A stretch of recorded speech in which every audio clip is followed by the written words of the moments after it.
के एक हिस्से के साथ शुरुआत करना चाहता हूं, क्योंकि ये पास्टर्स एंड लीडर्स कॉन्फ्रेंस है। ये अगुओं की सभा है और साधारण सभा नहीं है। प्रभु के दिया हुआ परफेक्ट हो। हर दिन हम सीख सकते हैं, हर सभा में हम सीख सकते हैं, किसी से भी हम और आप सीख सकते हैं। पुराने नियम में एक चरित्र पाया जाता है जिसका नाम है गिदोन। गिदोन के बारे में हम सब लोग जानते हैं। जब गिदोन से फरिश्ते ने बात करी, स्वर्गदूत ने बात करी, तो ऐसे समय में जब वो बहुत कमजोरी का काम कर रहा था या डरपोक तरीके से काम कर रहा था, उस समय में खुदा के फरिश्ते ने उसको नाम दिया है शूरवीर, सूरमा, खुदा तेरे साथ है। तुरंत उसने कहा नहीं, अगर खुदा हमारे साथ होता तो ये हालात नहीं होते। खुदा की कौम या परमेश्वर के लोग या इजरायली लोग 7 साल तक अगुवाई रहे, हालांकि उन्होंने खुदा का कहना नहीं माना था, प्रभु के विरुद्ध चले। पिछले 7 साल निकाय यहोवा ही ने या परमेश्वर ही ने उन सब को मिद्यानियों के वश में कर दिया। मिद्यानी उनके ऊपर राज्य कर रहे थे और 7 साल बीत रहे हैं। और तब जाकर के एक स्वर्गदूत ने या एक दूत ने गिदोन से बातचीत करी। गिदोन ने दूत की उस आवाज को सुना कि उसने कहा तू शूरवीर सूरमा है, तो अपनी इसी शक्ति में जा काम कर। बाइबल में लिखा है उसने 10 लोगों को अपने साथ लिया और जो काम वो दिन में नहीं कर सकता था, लिखा है रात के समय में निकला और रात के समय में 10 लोगों के साथ जाकर के उसने बाल की बेटियों को और अशेरा की मूर्तियों को लिखा है काट डाला और गिरा दिया। सवेरे उठ करके लोगों ने देखा और उन्होंने एक ही आवाज कही कि किसका काम है, किसने किया, ये किसने किया। तब बात निकल करके आई योआश के पुत्र गिदोन का ये काम है। और यहां से गिदोन धीरे धीरे चमकने लगा।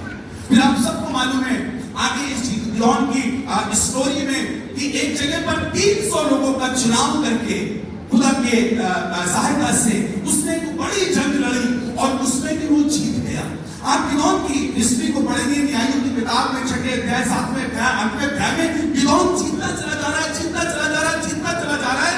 और जैसे उस समय में दाऊद के लिए तालियां बजाई जा रही थी, बिल्कुल ऐसा ही हर एक की जबान पर गिदोन का भी नाम था, क्योंकि गिदोन अपनी कौम के लिए, इस्राएलियों के लिए बहुत जबरदस्त काम कर रहा था। और जो भी काम करता चला जा रहा था और जीतते जा रहे थे और खुदा की कौम सरफराज हो रही थी इसके द्वारा, तो लोगों ने उस समय एक निर्णय लिया। मैं चाहता हूं आज की शाम जो लोगों का चुनाव था या जो लोगों ने गिदोन के सामने ये बात रखी, इस पास्टर्स लीडर्स कॉन्फ्रेंस में मैं समझता हूं जरूर वो बात रखी जानी चाहिए। और मैं चाहता हूं न्यायों की किताब उसका 8वां अध्याय मेरे पास्टर सुजीत से कहा है कि जरूर इसमें माइक्रोफोन पर पढ़ के मेरी मदद करें। न्यायों की किताब उसका 8वां अध्याय और उसके 22वें पद में जब गिदोन लोगों के लिए काम कर रहा है, एक अच्छे लीडर के रूप में काम कर रहा है और हर जगह परफेक्ट है और हर तरीके से बेहतरीन काम कर रहा है, तो लोगों ने एक प्लान किया और लोगों का एक समूह, लोगों का एक ग्रुप गिदोन के पास गया और गिदोन के पास जाकर के ये बात कहने लगा। 8 अध्याय न्यायों और उसका 22वां पद जी। तब इस्राएल के पुरुषों ने गिदोन से कहा तू हमारे ऊपर प्रभुता कर। ऐसा करिए गिदोन जी, अब आज हम इस बात का प्लान करके आए हैं, अब आप हमारे ऊपर प्रभुता करिए, तू आप हमारे ऊपर रूल करिए। उन्होंने गिदोन से कहा कि आप हमारे ऊपर प्रभुता करिए, तू और तेरा पुत्र। कहने लगे गिदोन जी आप प्रभुता करिए, तू प्रभुता करे और तेरा पुत्र प्रभुता करे और पोता भी प्रभुता और तेरा पोता भी हम पर प्रभुता करे। एक बड़ा समूह बात कर रहा है गिदोन से और कह रहा है हम लोग ने प्लान कर लिया है, हम लोग ने बहुत सोच समझ करके ये बात निकाली और आज हम आपसे कहना चाहते हैं आज से आप हम पर प्रभुता करिएगा। आप खत्म हो जाएंगे, आपका बेटा प्रभुता करेगा और अगर आपका बेटा खत्म हो गया तो उसका बेटा हम पर प्रभुता करे। ये इस्राएल के मुख्य लोग निकल करके आए हैं और एक लीडर से बात कर रहे हैं और कह रहे हैं आज से अब आप हम पर प्रभुता करिएगा, आज से आपका बेटा हम पर प्रभुता करे और उसके बाद बेटे का बेटा हम पर प्रभुता करे। आगे सुनिएगा कितनी बड़ी अपॉर्चुनिटी है कि आज मैं कल वो और फिर वो। तो ऐसे समय में गिदोन का उत्तर सुनिएगा क्या है। जब उससे कहा जा रहा था तुम प्रभुता करो, तुम्हारा बेटा प्रभुता करे, उसके बाद आपका बेटे का बेटा प्रभुता करे, तो सुनिएगा क्या लिखा हुआ है। गिदोन का उत्तर क्या था? गिदोन ने उनसे कहा मैं तुम्हारे ऊपर प्रभुता ना करूंगा। सबसे पहली चीज ये कि मैं तुम पर प्रभुता ना करूंगा। I will not rule over you. मैं तुम पर प्रभुता ना करूंगा और ना मेरा पुत्र तुम्हारे और ऊपर प्रभुता ना करेगा। मेरा बेटा तुम पर प्रभुता करेगा। ना मैं तुम पर प्रभुता करूंगा, ना मेरा बेटा तुम पर प्रभुता करेगा। यहोवा ही तुम पर प्रभुता करेगा। एक अच्छे लीडर की पहचान ये है कि उसके हाथ से बड़ा काम होने लगे, उसके बोलने से बड़ा काम होने लगे, उसके चलने से बड़ा काम होने लगे। जरूरी ये है कि ना सिर्फ हम अपना हाथ चूमने लगे, ना सिर्फ हम अपनी बातों का बयान करें, पर जब रूल करने की या अधिकार की बात आने लगे तो इस गिदोन लीडर की इस लीडरशिप को तो मैं चुराना चाहता हूं। जब मेरे सामने ये प्रस्ताव आए कि तुम हम पर प्रभुता करो, तुम्हारे बाद बेटा प्रभुता करे, फिर उसके बाद बेटे का बेटा प्रभुता करे, काश कि मैं लीडरशिप में ये भी सीख पाऊं कि राज पराक्रम महिमा तो सदा से यहोवा का है। यहोवा ही राज करे, परमेश्वर ही राज करे और उसी का नाम जुगानुलुक बना रहे।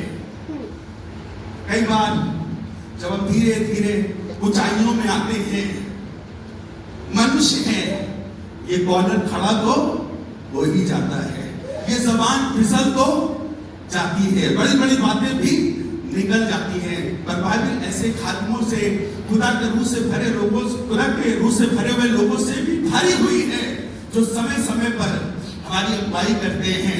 बड़ा काम 300 लोगों के साथ करा है, अकेले रात में निकल करके 10 लोगों के साथ करा है, और जब बड़ा एक अधिपत्य, एक किंगडम इनके सामने रखा है तो कहने लगे ना ना ना ना ना ना मैं राज करूंगा, ना मेरा बेटा राज करेगा, राज तो तुम पर यहोवा ही करेगा।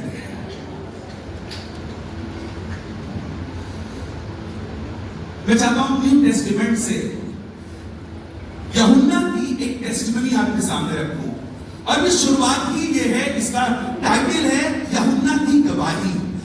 और मैं चाहता हूं यूहन्ना उसका एक अध्याय निकाल करके और उसके 19वें पद को पढ़िए। सुनिएगा जरा क्या, जल्दी से पढ़िएगा। यूहन्ना की गवाही ये है। अब सुनिएगा, टेस्टिमनी, गवाही, हम सबके पास गवाही है ना। यूहन्ना की गवाही लिखा है ये है कि जब यहूदियों ने यरूशलेम से याजकों और लेवियों को उससे ये पूछने के लिए भेजा तू कौन है, तो उसने ये मान लिया और इनकार नहीं किया, परंतु मान लिया कि मैं मसीह नहीं हूं। जब उसको उसके बारे में ये पूछने के लिए भेजा गया, जरा उससे ये पूछिए कि ये कौन है, तो बाइबल बताती है यूहन्ना के बारे में लिखा है यूहन्ना ने ये मान लिया कि भैया मैं मसीह। इसका मतलब क्या है? आपके अंदर बिल्कुल नजर आ रहा है, जिस तरह से मसीह काम करता है ना, वही नजर आ रहा है आपके अंदर। जिस तरह से आपकी प्रीचिंग है और ढेरों लोग आकर के खड़े हो जाते हैं बैप्टिज्म लेने के लिए, और लोग तौबा करने लगते हैं जब आप रिपेंट पर प्रचार करते हैं, कहीं आप मसीह को नहीं, कहीं आप मसीह को नहीं, बाइबल बताती उसने मान लिया। लोग समझ रहे थे वो मसीह है, पर लिखा उसने मान लिया कि मैं मसीह नहीं। आगे सुनिएगा जी। तब लोगों ने उससे पूछा तो फिर कौन है? वह कौन है? नबी है? नहीं मैं नबी नहीं हूँ। एलिया है? नहीं मैं एलिया नहीं हूँ। तो आप है कौन? सुनिएगा, उनको जवाब देना था। 27वां पद पढ़िए, 23वां पद पढ़िए, सुनिएगा। उसने कहा, तब उसने जवाब दिया जैसा यशायाह भविष्यद्वक्ता ने कहा। अगर आप कलाम में उठा के देखोगे तो पुराने नामे में बताया गया था, यशायाह भविष्यद्वक्ता ने कहा था क्या? मैं जंगल में एक पुकारने वाले का शब्द हूँ। I am a voice. मैं सिर्फ एक क्या हूं? मैं आप सभी कहना चाहता हूं, मुझे मिला करके हम सब एक आवाज है सिर्फ मसीह की। मुझे और आपको इस्तेमाल करना, मेरा और आपका मुंह खुदा इस्तेमाल कर रहा है। I am a voice. उसने तुरंत कहा मैं मसीह नहीं हूं, मैं जंगल में पुकारने वाले का क्या हूं? शब्द। और फिर जब अपने बारे में आगे बताया तो 27वां पद पढ़िएगा, सुनिएगा क्या कहने लगा। अर्थात मेरे बाद आने वाला है। 27वां पद, अर्थात मेरे बाद आने वाला है। अब जो उसने बताया, उसने कहा जो मेरे बाद आने वाला है, जिसकी जूती का बंद मैं ऊंचाई दिखाने लगा, कहने लगा उसकी जूती का बंद फीता भी मैं खोलने के लायक नहीं। काय के लिए आप मेरी तुलना कर रहे हो? मैं मसीह। काय के लिए मेरी तुलना कर रहे हो? मैं उसकी तरह दिखता हूं। सच बताऊं तो उसकी जूती खोलने के लायक नहीं हूं। मैं सिर्फ उसकी एक आवाज हूं। अगर तुम्हें ऐसा लग रहा है मेरी प्रीचिंग से, लोगों के रिपेंट से कि मैं मसीह हूं, ना ना ना, मैं मसीह नहीं हूं। मैं तो सिर्फ उसकी एक आवाज। मैं नहीं चाहता हूं इस तरह से तुम कहीं कल को मुझसे कहो आप राज करिए। अब मसीह की क्या जरूरत? सारी चीजें तो आपके अंदर दिखाई देती है, सारी चीजें तो आपके अंदर पाई जाती है। ना ना ना ना ना, ना मैं राज करूं, ना मेरी प्रीचिंग राज करे, ना जो मैं प्रचार करता हूं रिपेंट का वो राज करे, पर इन सब चीजों से मेरा खुदा तुम पर राज करे। Yahweh will rule over you. मुझे नहीं मालूम सेवकाई करते करते कई बार जो हम थैंक यू जीसस या धन्यवाद यीशु बोलते हैं, ये धन्यवाद यीशु बोलना धन्यवाद देना नहीं होता है। हर एक वो चीज जो खुदा ने मेरे और आपके लिए की है, उसके लिए अपने आप को उसके सामने रख देना। भजन संहिता उसका 47 अध्याय और उसके 8वें पद में देखिएगा, कोरावंशियों का गीत है, पर एक पद ही मैं इसका तरफ निकलवाऊंगा। भजन संहिता 47 और उसका 8वां पद ऐसा लिखा हुआ है, सुनिए कहां, परमेश्वर जाति जाति पर राज्य करता है। लिखा है जो परमेश्वर है ना, वो किसी एक कौम पर नहीं, पर लिखा है परमेश्वर जाति जाति पर राज्य करता है। परमेश्वर अपने पवित्र सिंहासन पर, और वो खुदावंद खुदा अपने पवित्र सिंहासन पर विराजमान क्या है। बैठा, वही है जो राज्य करता है और जाति जाति पर राज्य करता है, और वो अपने पवित्र सिंहासन पर बैठा है। एक दिन एक सेवक ने, जो यीशु के 12 डिसाइपल्स में से था, जिसको पतमुस टापू पर सजा के तौर पर भेजा गया था, बाइबल बताती है 4 अध्याय प्रकाशित वाक्य में लिखा है, आसमान से एक आवाज आई, आओ जरा ऊपर आओ, तुम्हें कुछ दिखाना चाहता हूं। बाइबल में लिखा है वो आत्मा में आ गया और फिर उसने सबसे पहली चीज जो देखी वो एक सिंहासन देखा। सिंहासन पर किसी को बैठा हुआ देखा। उस सिंहासन के बारे में लिखा था वो इस तरह से चमक रहा था, बिजली की तरह था, माणिक की तरह था, यशब की तरह था। उस सिंहासन के पास 24 सिंहासन और थे, उसमें भी 24 सिंहासन पर लोग बैठे हुए थे।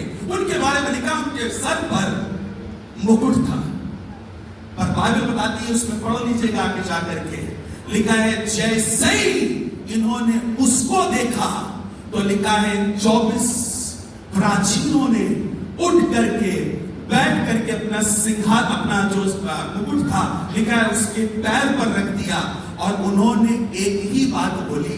14 अध्याय निकालिए और जरूर उसको पढ़ा जाए ताकि समझ में आए। 10वां पद और 11वां पद सुनिए क्या लिखा है। तब 24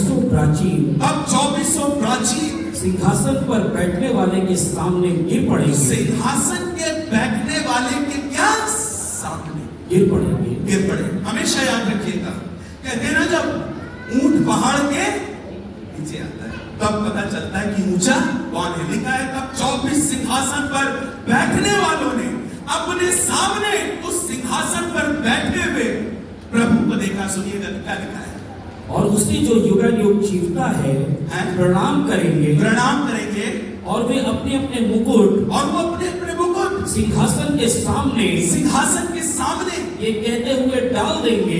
कहते हुए लिखा है, ये कहते हुए डाल देंगे, हे हमारे प्रभु और परमेश्वर, तू ही महिमा और आदर सामर्थ्य योग्य है। अगर आसमान में ये काम हो रहा है तो हम तो जमीन के कीड़े हैं, और हमें ये बात समझनी है कि उनको तो ये मुकुट मिल चुका है, और मिलने के बाद भी वो उसको जब देख रहे हैं तो एक ही बात कह रहे हैं, ये मुकुट हम आपके सामने इसलिए रखते हुए बोल रहे हैं कि महिमा पराक्रम सदा आपका है। इट मीन्स क्या, मेरी परछाई से कुछ हो जाए, मेरे प्रचार से कुछ हो जाए, मेरे कह देने से कुछ हो जाए, याद रखिएगा। तो सब बता रहा हूं, बिल्कुल खत्म कर रहा हूं।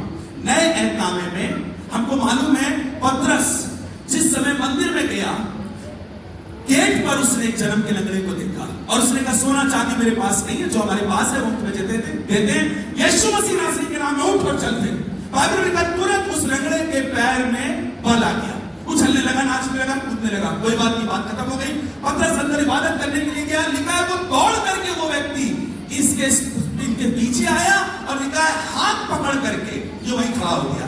लोगों ने जब ये देखा कि पतरस का हाथ पकड़े हुए खड़ा हुआ है तो लोगों तक ये चर्चा पहुंच गई कि पतरस ने इसको ठीक किया।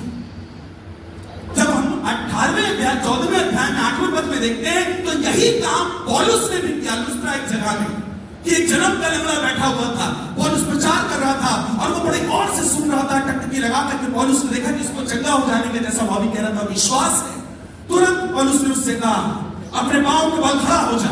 लिखा है जैसे ही उसने बोला, लिखा है वो लंगड़ा अपने पांव के बल खड़ा हो गया। क्या हुआ? लिखा है उनको तुरंत नाम दे दिया गया। अरे देवता हमारे बीच में उतर आया, आदमी की सूरत में देवता उतर आया, माला आ गया, बलिदान के लिए बैल आ गया, पुजारी तैयार था। आपको मालूम है जब जिस समय की तैयारी चल रही थी, बाइबल लिखा है पौलुस और बरनबास ने अपने कपड़े फाड़े और उस जमात में कूद पड़े और कहने लगे, हेलो, हम तुम्हें बताना चाहते हैं ये काम हमने नहीं किया है। तुम्हें क्या लग रहा है? ये काम हमने किया है। हम जिसका प्रचार करते हैं उस यीशु ने ये काम किया है। तुम हमारे लिए माला मत तैयार करो।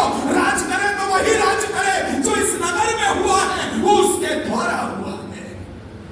चर्च कलीसिया, जब मैं पतरस और यूहन्ना और पौलुस को देख रहा हूं, आज के समय में हम और आप बिल्कुल धीरे धीरे उसी सेवा में बढ़ रहे हैं।